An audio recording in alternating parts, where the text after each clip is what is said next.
Welcome to the Winners Find a Way show and podcast with your host, Trent M Clark, 3-time World Series coach, CEO of Leadershipity, serial entrepreneur, having started 12 companies, coach to the 1%, and an international speaker. This show is going to be your go-to podcast for facing adversity, being inspired, and overcoming obstacles, all from the best in the world, business, sports, and leadership. Hate the crappy ingredients in many beverages and energy drinks? Rebellious Infusions are the go-to functional beverage. They have 5 or fewer plant-based organic ingredients, no sugar, no calories, loaded with antioxidants to boost your immune system, and L-theanine for brain health. Rebellious Infusions are available at drinkrebellious.com. Rethink your drink. For 10% off of your next purchase, use the code 99999. Hello and welcome to the Winners Find a Way show. I am your host, Trent Clark. I am with my good buddy, Rocco Carriero. Rocco, how are you doing, buddy? I'm doing awesome, Trent. Thanks for having me today. Man, I'm so pumped up to have this conversation. You have got one of these great American stories. And, hey, you're a wealth manager, man. Like, I mean, there's a lot of people who got a lot of questions, right? Like, hey, man, what do I do with this? What do I do with that? And so for those joining us for the first time, this is the Winners Find a Way show based on that quote. Winners, when shown data that they are losing, find a way to win. If you are out there and you are looking to get better, to run a company, to get elites, to be a better athlete, whatever the case you are, I think you're in the right place. I interview the 1%. Rocco Carriero falls right into this. Long-time strategic coach, participant, man, living out in the Hamptons. Come on, man. It's summertime in the Hamptons. Things got to be good, Rocco. Tell me how things are for you. Life is good. Hamptons are starting to bustle. Cars and people everywhere. It's a great time of the year. It's also a great time of the year when people go back to wherever they come from, but definitely blessed in life and very grateful for everything that's going on. All right, this is cool. So you're a Long Island native, grew up there. Before we get all into Rocco's life and the life and son of an Italian immigrant, which I am dying to talk about, by the way, tell them where they can find you real quick. They can go to my webpage at roccoacarriero.com. That's ROCCOACARRIERO.com. Perfect. That is a great place. You can find Rocco on LinkedIn, of course.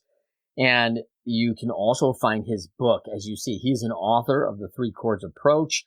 You want to pick up that book. We're going to talk about that book. And once we talk about it, you're going to want to get that book. So going to be awesome. Living now, married, 2 kids out in the Hamptons. This is, you didn't grow up in the Hamptons. You grew up in Long Island, the son of an Italian immigrant who comes over. He's going to tailor clothes, which I'm sure you're probably working a little bit in the family business. Is that fair? You know, I'm not in the family business of tailoring, but that's where I learned business. I learned business from my parents. And so, you know, that's where it all started.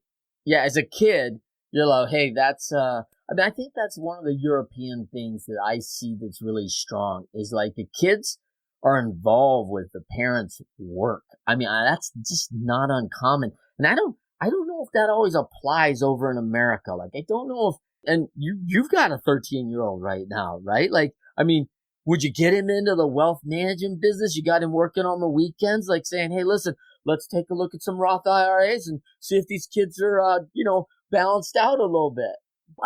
So I got 2 kids, a 13-year-old and a 17-year-old, and the 13-year-old has expressed interest that would like to become a wealth manager.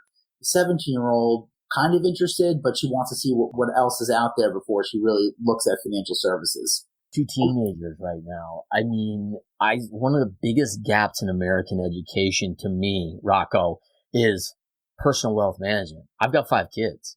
And, we teach them about Roth IRAs and how money works and the power of compound interest and all these things. There's the daily credit card barrage. How do you manage your finances, debt structures, leveraging assets? I mean, there's so many things. Are you trying to educate your kids on this? Absolutely. My kids have been learning about the stock market, the credit markets, debt, mortgages, expenses, making money since they were little. And so it's definitely have become part of the fabric and the way that they think. They think, I think they definitely do think like entrepreneurs, and they're thinking about how to make money and how to be successful. And they're also thinking about the other pieces that we're going to talk about as well that we're tying with three chords. So I think talking to these things with your kids is an important thing. It might not seem like it's sinking in, but when they go to school and they start hearing about their teachers talk about it, the light goes off and say, you know what I'm learning at home is correct. I think you touched on something, a really good subject right there, which is the entrepreneur mindset, which is, P&L, more income than expense, what drives value. Because I think that mindset doesn't mean you need to be an entrepreneur, but, that mindset in sports is really important too. You have so much time in a day and you have to leverage that time. And whatever I do, is the juice worth the squeeze, right? Like if I'm going to go over and train 2 hours, am I going to reap and sow from that benefit?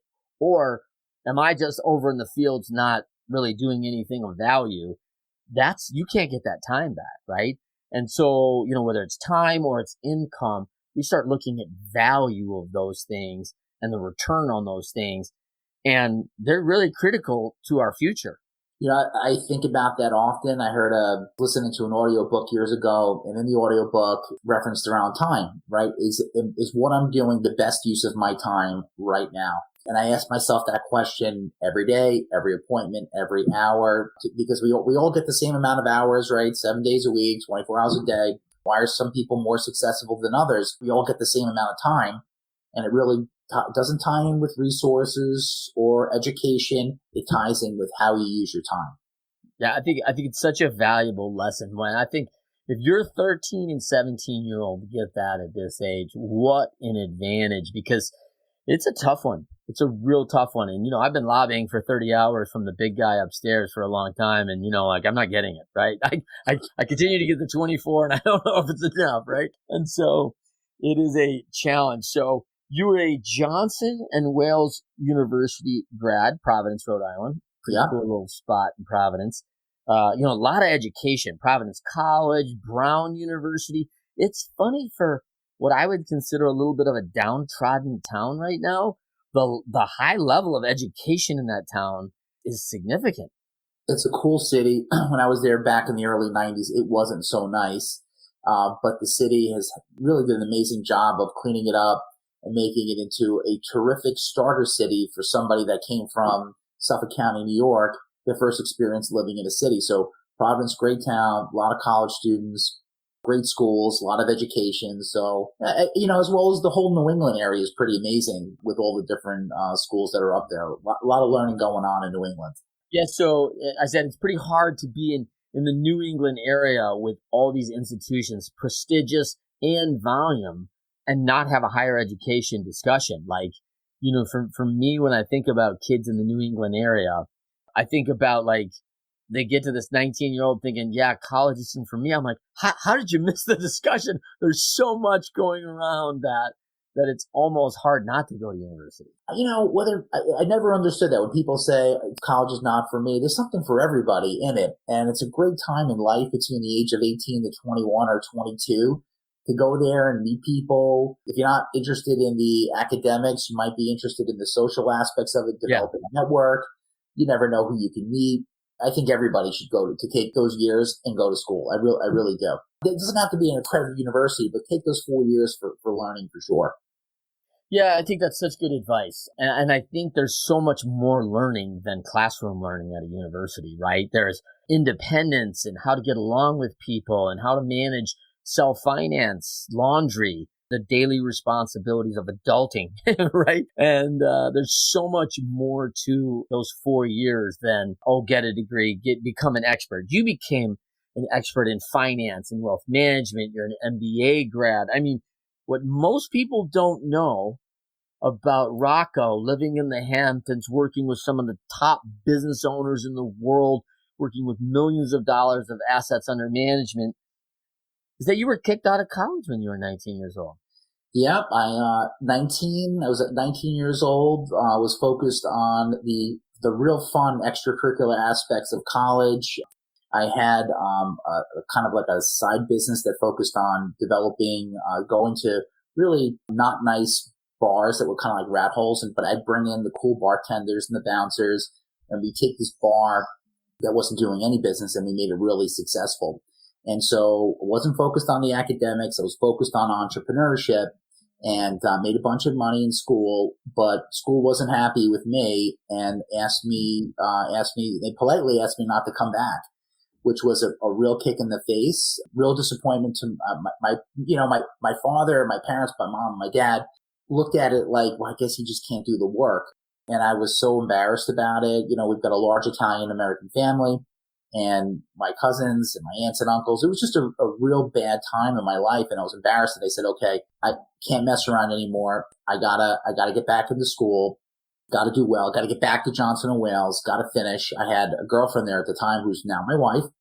I gotta get back to all these different things. And so, when there looked like there wasn't a way to win and do this, that's where I learned that if you really want something, you make a way.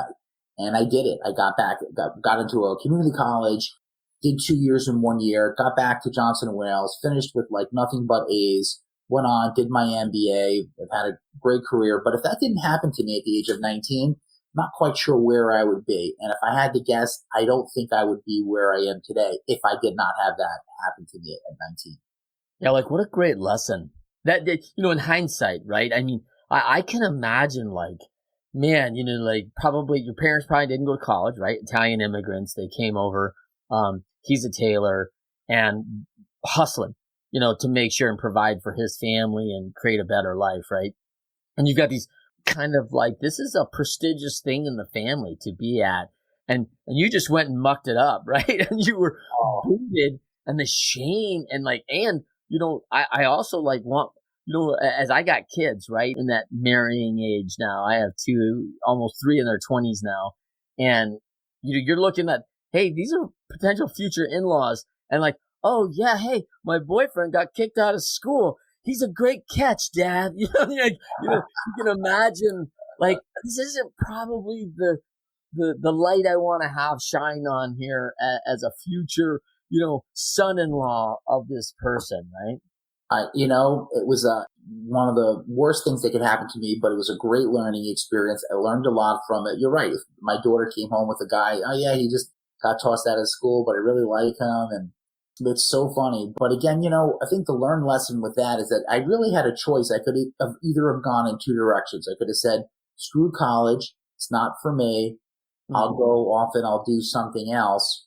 Or recognizing the fact that got to get back into school. Let's give this another try. Got to do it right and taking the right path. Because I think everybody experiences things like this in their life at certain points. And then you hit that fork in the road, right? And then which fork do you take, right? Everybody has those two choices, which direction you're going to go in. And for me, I chose the right fork. I mean, I could have very easily have chosen the other fork and gotten myself into serious trouble throughout my whole life. Let's talk about that. I want to dive a little deeper into that because that's a big issue. And I think you're hitting it right on. Like there is a fork right now and you got to decide. And that's not easy at 19. And one of the things that I'm very concerned with in our culture right now is that the adults aren't coming alongside those 19-year-olds going, hey, you better buck up and own your issues and take responsibility. Because now I feel like there's always a get out of jail card. Like, oh, you know what? It's the school's fault. They were mean to Rocco. And this blame victim stuff starts going. And because of your upbringing, you knew, hey, the only one who changes this is me. And I got to do something. Oh, it really hit me at 19. I kind of had an idea if it's up to me. But after going through that, I said, okay, I need to block everything out of my life. And I got to take the pathway to success. And I knew that, even though that I may have not always seen eye to eye with the professors, I knew that they had the keys for the next level in life. So I had to kind of cooperate and just kind of go through it versus resisting it. I mean, too much, today, I mean, people are protesting everything against all these different things, and we're not any better as a result of it. We're really not. And so I think, we got to get back to the basic fundamentals of certain things, and people just got to get the job done. Yeah, I think protesting against standards that have been effective for a long time because you don't like them. isn't necessarily a great thing, right? Like, because that doesn't serve me today, so I'm protesting the standards. But the standards were put in a place that serves me long term, right? If I play by those standards, it will serve me. I will get the degree. I will get the education. And so, it feels a little backwards, people's thought process on that protest. It's, I don't know what's gonna kind of, steady the ship here, but I think probably great parenting. I mean, we're just kind of meeting each other. You've got 5 kids and you seem like an amazing parent. And I think that as Ronald Reagan said years ago, it starts at the dinner table. So I think that it's, I'm not really putting it on the kids and putting it on the parents and the leadership that comes from home. That's where it all starts. Yeah, I think that's good advice. We can blame the teachers. We can blame everybody, but we got to blame the parents. That's yeah. Well, I think we have to take ownership, right? We're asking, what would you tell a 19-year-old kid? I mean, you're getting close to this, right? Your daughter's nearing this age. I mean, a 19-year-old Rocco, what would you tell a kid who maybe is looking at that fork going, you know what? The school's not fair, and get into that shame cycle, blame game. What would you tell a kid in that situation? Because, there's a lot of people that are going through this. It's not fair. I lost my job because of COVID. It's not fair. I hear a lot. What would you tell someone who, when you got into a hard situation and had to do something different, and now they're in that situation, what would you tell them? I would tell them to go out there and play in traffic.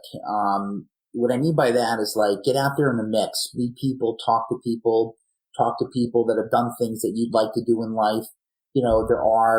There are patterns to success. If you just follow them, you might be able to do the same exact thing. Sometimes we overcomplicate things, I talked to my son about this. We were just talking about golf. He'll tend to, experiment and try different things when something has worked well for him. It's like, well, if that was working really well for you, why are you trying to reinvent the wheel? And I don't think there's anything wrong with that. There are patterns to success. And, your 19-year-old that has this vision, what they would want for themselves. My advice would be find somebody that's actually done something that you'd like to do. Go ask them the question, buy the book, read the book, go to the conference, go to the YouTube channel. There's so much great information out there that you could just go out there and it's free, right? And it's free. Just go out there and listen and just do what they did. And you might see success. That's good advice. All right. Let's talk about the 3 chords approach. I love this book. Love the concept here of, hey, what is the 3 chords approach? What should I know? Now you are an expert dealing mostly with business owners, which is really near and dear to my heart because as business owners, we have a different little wealth kind of challenge. We're not W-2 employees. We don't fall under the standards of the banking world, right, all the time. And so there's a little bit different ways. And there's also different vehicles to use as a business owner from a wealth management perspective that other people don't have access to, which I find a real benefit that I get to take advantage of as a business owner that maybe someone in a W-2 situation cannot. And so talk a little bit about the 3 chords approach and why first was this important for you to write the book? Been working with these highly successful people such as yourself for the past 25 years. And I probably have done something like 16,000 meetings over the past 25 years. And over the thousands and thousands of meetings, you're sitting there and I think everybody would like to be successful. So, and as I've been working with these people for the past 25 years, I said to myself, well, who's really the most successful? And what really categorizes that person as truly successful, right? What's true wealth?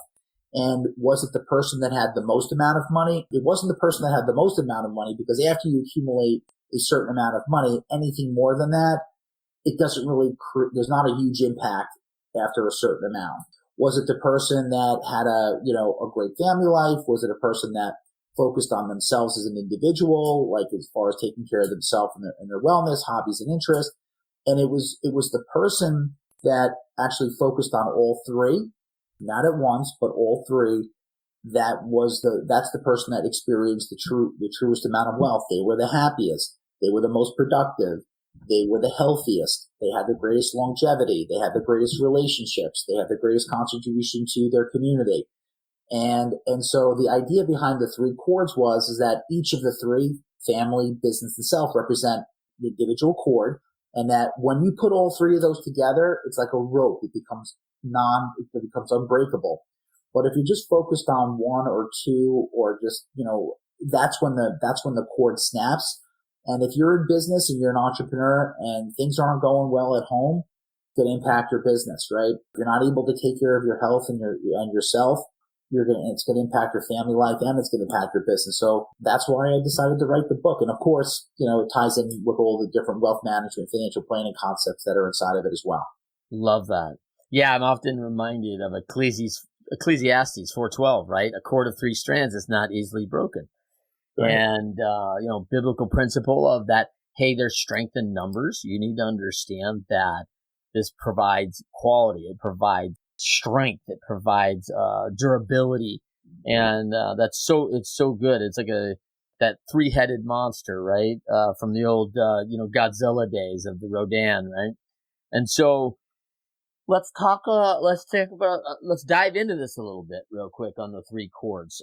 And before we do that, I want to take a quick just insight to our last episode on the Winners Find a Way show with Amir Habouche, where I interviewed Amir talking about business ownership and why entrepreneurs are buying into these trades businesses, business ownership, the value of these service-based businesses that have long-standing, somewhat recession. I don't know about recession-proof, but certain recession resilience, and the value of the baby boomer businesses that have long-standing built high-quality companies that now are being successioned off to different things, and they don't have family that are moving them. And there's real opportunity. So if you have not listened to our last episode with Amir Habouche, highly recommend you jump on that and listen to some great takeaways from Amir, who's really living the American dream and loving this developing of not only these companies, but giving opportunity for the people to build sustainability inside those companies, doing it a little bit different way than most, which are typically buy, turn, and churn, and then burn and sell off.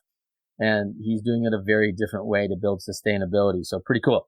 Rocco, coming back to the three-chord approach, let's talk a little bit about very easy to fall prey to having one of those fall out. What are some of the key principles of each of those that just have to be critical in the family, business, and self that you're teaching? Let's start with the self first, the individual. Yeah, when you look at self as an individual, you think, well, what comprises of oneself, right? It would be yourself, your health, right? Your health and your wellness, diet, exercise. Are you seeing doctors? Do you know your blood numbers, right? There's all kinds of amazing tools that are out there that can help to know your inner age score. So things around health and wellness, relationships, hobbies, interests. Do you play golf? Do you like to fish? Do you like to travel? Making sure that you're living your life and doing the things that you want to do for yourself. Really, really important. And that ties in with self. I love that. Okay. So as you see that, you kind of go down that path, making sure that they're aware, probably some, what we call in our consulting practice, like a stop, start, continue. Like, hey, relationships, continue, doing great, start exercising a couple more times a week. Stop eating some of these foods that are probably not serving you in the long game. Stop any excess in alcohol or consumption. So it's a kind of a stop, start, continue approach. Is that fair? Absolutely. I love that process. That is when they think about themselves, if they're doing drugs, right? It might be something that they might want to stop.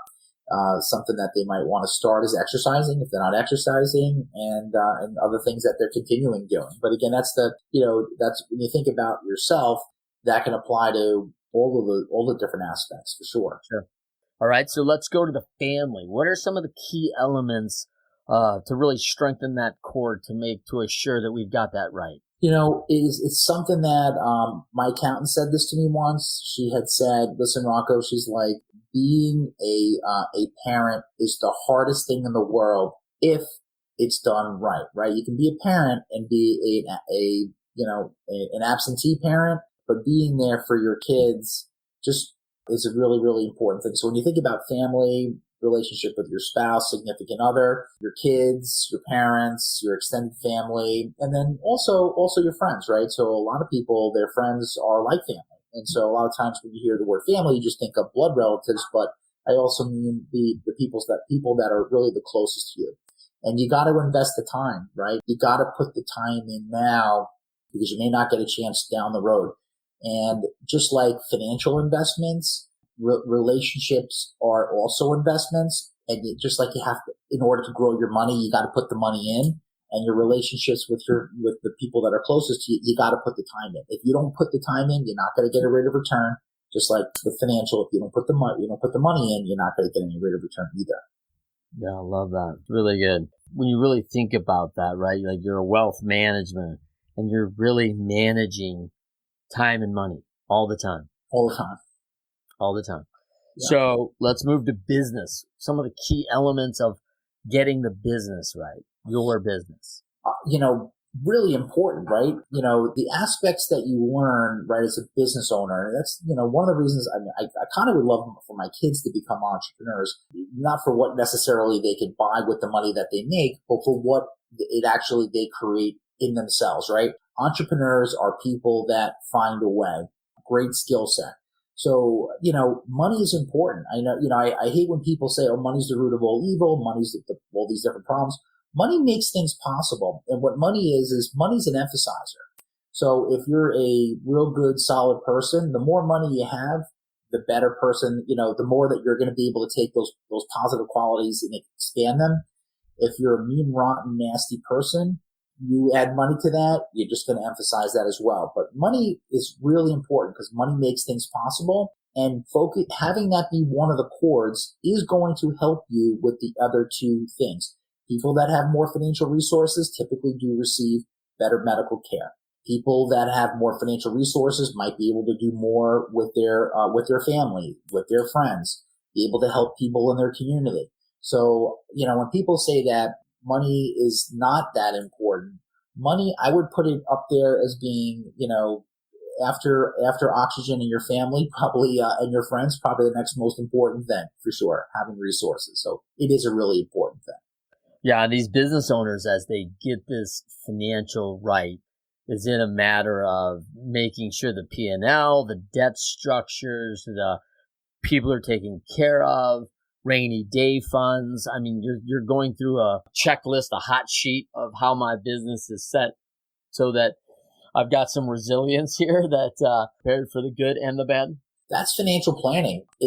Financial planning is like the architect's plans to a building, and making sure that you've done a really great job with your planning, that you're monitoring it, that you're going back and revisiting it, that you've got a plan for improvements along. And if you don't, you're not going to be as successful overall financially than if you actually did have a solid financial plan. So financial planning is critically the first step in ongoing financial planning, is the first step in really creating large amounts of wealth and being financially successful, in my opinion. Yeah, I think one of the things that I didn't do well along the way in my financial planning was, really set out early and was focused on that. The reviews weren't very good, right?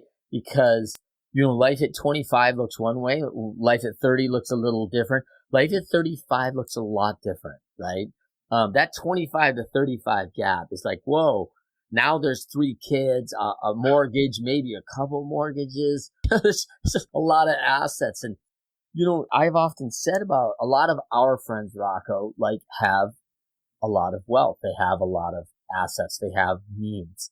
And, I hear a lot of people say, wow, it's really hard not to have wealth. And I do not discount that at all. But with wealth comes a lot of responsibilities. There is a lot of work, and there's some predatory fights there too that you have. When people know you have it, they're coming for it. They're looking for you to provide things for them. And sometimes they want some of your wealth and may even try to steal it, as I've been a part of that in the past. So it's a responsibility that's significant. And while I tell people hey, a lot of wealth can be a lot of energy and time because you have to manage all that as well, which becomes, a lot of people go, oh, well, hey, having a lot of money, I have a lot of problems, but money's not one of them. And I'm like, whoa, whoa, whoa, because if you have a lot of money, there's sometimes a lot of challenges in managing. I love what you had just said there because, all three chords, right? Money and finance, business has to be managed. Family stuff, got to be managed, right? Yourself's got to be managed. All three have to be managed. And, managing things, having calendars, doing model calendars, pre-scheduling things out, it's really boring, not spontaneous, and people don't like to do it.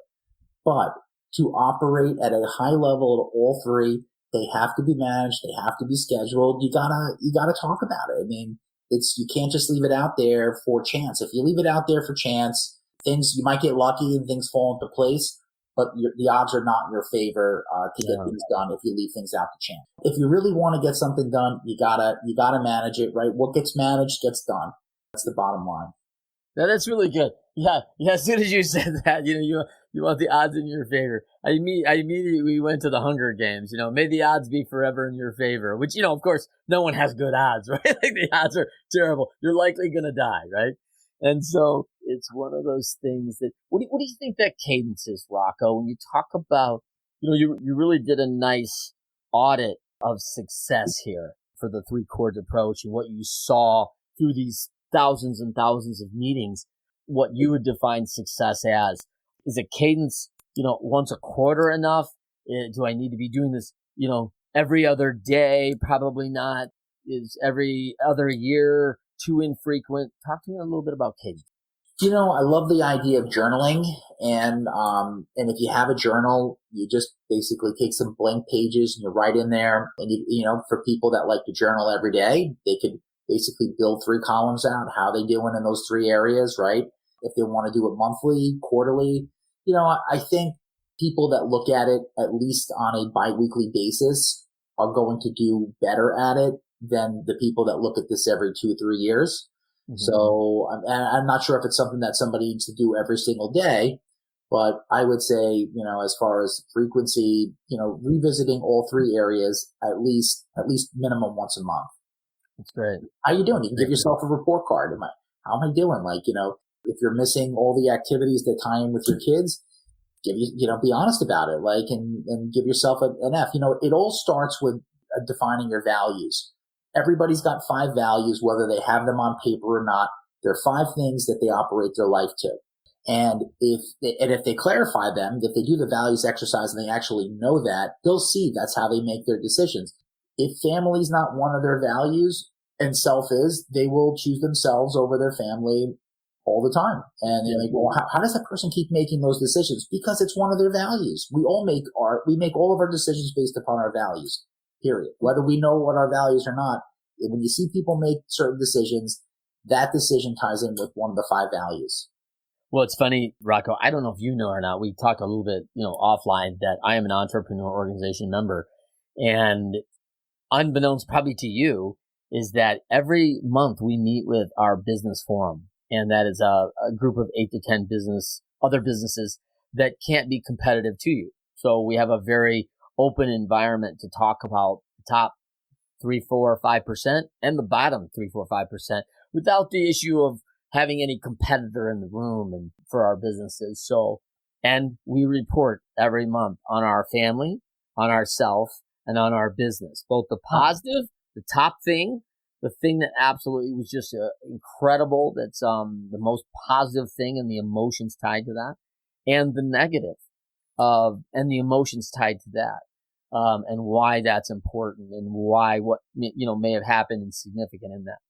And the other thing that they do is you give a rating, right? Like, hey, a 5 is average, and of course everyone thinks successful entrepreneurs, everybody's 9s and 10s, right? Like, oh yeah, the family's great, like finances could never be better, relationships, like, no, that's not how it works. Like you have times and you're like, I don't even know if we're gonna make payroll this Friday, like, and you're like, finances are at 2, and so the ultimate check-in and accountability amongst each other is like, hey, when you see F's for a couple months, or you see 2s and 3s or 1s, and hey, it may be time to come alongside and support this person in another way, because this is getting really hard.